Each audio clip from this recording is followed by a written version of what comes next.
पिछले साल कन्याकुमारी से कश्मीर तक हम भारत जोड़ो यात्रा पे चले। 4000 किलोमीटर समुद्र से हिमालय तक ये यात्रा चली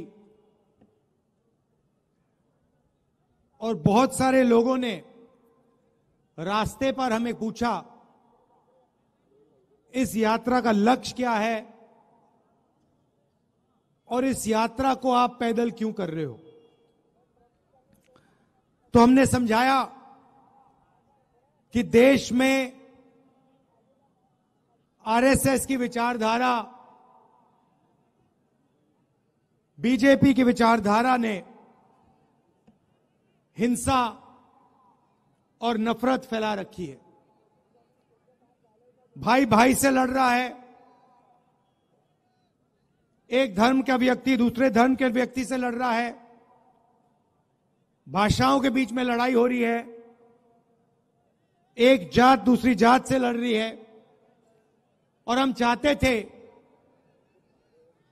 जो ये मोहब्बत का देश है, इसमें फिर से जैसे मैंने कहा, नफरत के बाजार में मोहब्बत की दुकान खुलनी चाहिए।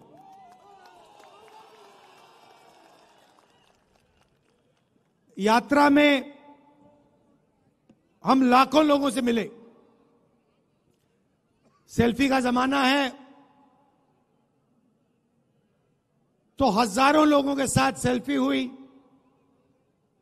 7 घंटे हम चलते थे,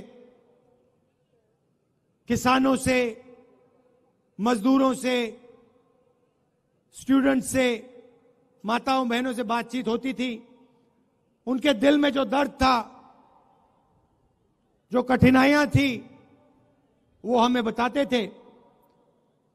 और शाम को 15 मिनट 20 मिनट के लिए हम अपनी बात रखते थे। और हिंदुस्तान की राजनीति पर यात्रा का बहुत बड़ा असर पड़ा। एक विचारधारा जो बीजेपी देश के सामने रोज रखती है, नफरत, हिंसा, उसके खिलाफ एक और नया विजन, एक नई विचारधारा खड़ी हुई, मोहब्बत की। आप जानते हो, नफरत को नफरत नहीं काट सकती। जितनी भी कोशिश कर लो, नफरत को नफरत नहीं काट सकता है। नफरत को सिर्फ मोहब्बत और प्यार काट सकते हैं। तो जिस तरफ वो नफरत की बात करते हैं, देश को बांटने की बात करते हैं, दूसरे तरफ हम मोहब्बत, इज्जत, भाईचारे की बात करते हैं। जब हमने यात्रा खत्म की तो काफी लोग हमारे पास आए, कहते हैं, राहुल जी, आपने कन्याकुमारी से कश्मीर तक यात्रा कर दी, मगर देश का जो राजनीतिक सेंटर है, सोशल जस्टिस का जो सेंटर है, जहां से सामाजिक न्याय की लड़ाई शुरू होती है, वहां से तो आपकी यात्रा गई नहीं। बिहार से आपकी यात्रा गई नहीं, असम से आपकी यात्रा गई नहीं। तो बहुत लोगों ने हमें कहा कि एक यात्रा नॉर्थ ईस्ट से लेकर महाराष्ट्र तक होनी चाहिए। और हमने बात मान ली, इसीलिए आज हम आपके सामने खड़े हैं। बिहार में से अब ये यात्रा, भारत जोड़ो न्याय यात्रा, निकलने जा रही है। शुरुआत मणिपुर में की, वहां अपने बीजेपी की जो विचारधारा है उसको अपनी आंखों से देखा। मणिपुर को 2 भागों में बांट दिया है, भाई को भाई से लड़ा दिया है और पूरा प्रदेश 6-7 महीने से जलता जा रहा है। दुख की बात है कि हिंदुस्तान के प्रधानमंत्री आज तक मणिपुर नहीं गए। शर्म की बात है।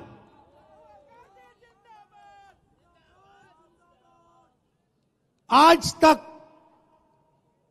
हिंदुस्तान के प्रधानमंत्री मणिपुर नहीं गए। मणिपुर जल रहा है, लोग मारे जा रहे हैं, घर जलाए जा रहे हैं, मगर आज प्रधानमंत्री वहां आज तक नहीं पहुंचे। तो ये देश की हालत है। अब बिहार में हमारा क्या लक्ष्य? इस यात्रा में हमने न्याय शब्द जोड़ दिया है। भारत जोड़ो न्याय यात्रा। और सच्चाई यह है कि आज के हिंदुस्तान में गरीब व्यक्ति को ना आर्थिक न्याय मिलता है, ना सामाजिक न्याय मिलता है।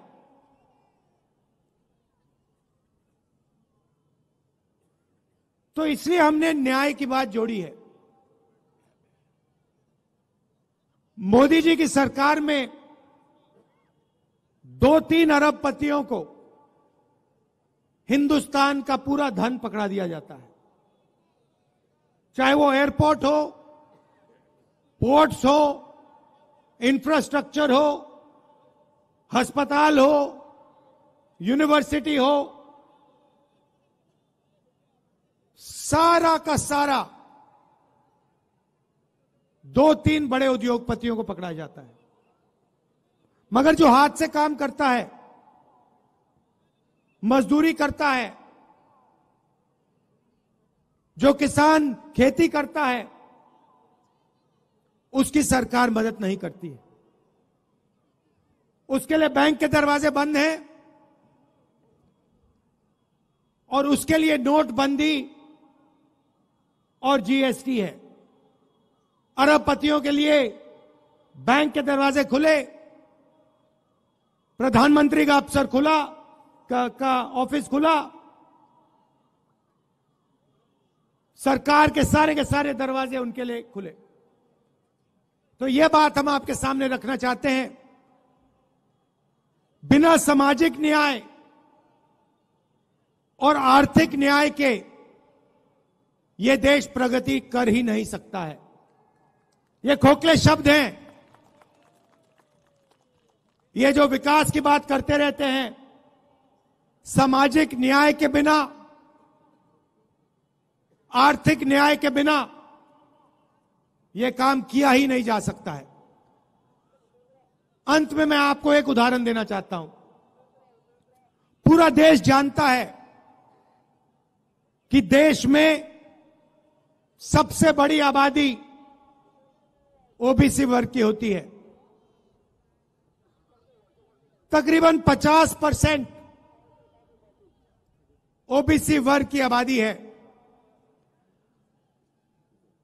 15% दलित हैं,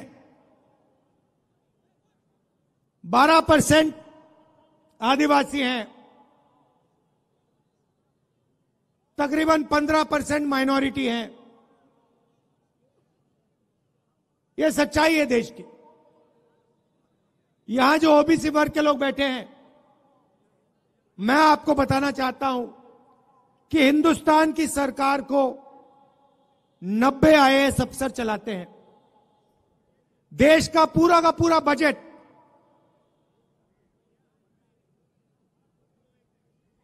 हर रुपया ये लोग निर्णय लेते हैं। डिफेंस में कितना पैसा जाएगा, स्वास्थ्य में कितना जाएगा, किसानों को कितना मिलेगा, ये 90 अफसर ये सारे के सारे निर्णय लेते हैं। इनके बिना बजट का 1 रुपया नहीं बांटा जा सकता। और मैं बिहार के ओबीसी से कहना चाहता हूं, पिछड़े वर्ग के लोगों से कहना चाहता हूं इन 90 अफसरों में से ओबीसी वर्ग के सिर्फ 3 हैं। और अगर बजट में 100 रुपए बांटा जाता है तो ओबीसी वर्ग के अफसर सिर्फ 5 रुपए बांटते हैं। यह सच्चाई है। और ये ओबीसी वर्ग के साथ हो रही है, दलित वर्ग के साथ हो रही है, आदिवासी वर्ग के साथ हो रही है। इसलिए हमने सामाजिक न्याय का सबसे क्रांतिकारी काम करने का निर्णय ले लिया है। भाइयों और बहनों, इस देश को पता लग जाना चाहिए कि इस देश में ओबीसी कितने हैं, दलित कितने हैं, आदिवासी कितने हैं, जनरल कितने हैं। उस काम को करने के लिए जाति जनगणना की जरूरत है। जाति जनगणना एक क्रांतिकारी कदम है। जिस दिन जाति जनगणना हो जाएगा उस दिन देश के आदिवासियों को, दलितों को, पिछड़ों को, सबको पता लग जाएगा कि उनकी आबादी कितनी है। और फिर उससे पता लग जाएगा कि उनका हक कितना बनता है। जब तक सामाजिक न्याय के सवाल को हेड ऑन नहीं लिया जाएगा तब तक यह देश आगे नहीं बढ़ सकता है। तो यात्रा में 2-3 तरीके के न्याय की हम बात कर रहे हैं। सामाजिक न्याय और आर्थिक न्याय, इनके बिना देश प्रगति नहीं कर सकता है। और यह बात हम बिहार की जनता को बताने आए हैं। और आपके दिल में इसके बारे में जो विचार हैं, जो सोच है, उसको भी हम यहां समझने आए हैं। आपने इतने प्यार से मेरा स्वागत किया, हजारों लोग आए, आपने अपनी पूरी शक्ति, अपना प्यार इस यात्रा में डाला, हमारी मदद की। इसके लिए मैं पूरे बिहार को दिल से धन्यवाद करता हूं। आप एक बात मत भूलिए, जब भी देश में सामाजिक न्याय की बात हुई है, बिहार ने लीड ली है, आपने लीड ली है। और यह आपकी जिम्मेदारी है, क्योंकि देश आपकी ओर देखता है। जब सामाजिक न्याय की बात होती है, पूरा देश बिहार की ओर देखता है। तो यह आपकी जिम्मेदारी है और यह आपको पूरी करनी पड़ेगी। मैं बिहार के हर नागरिक से कह रहा हूं, देश में प्रगति होनी है तो आर्थिक और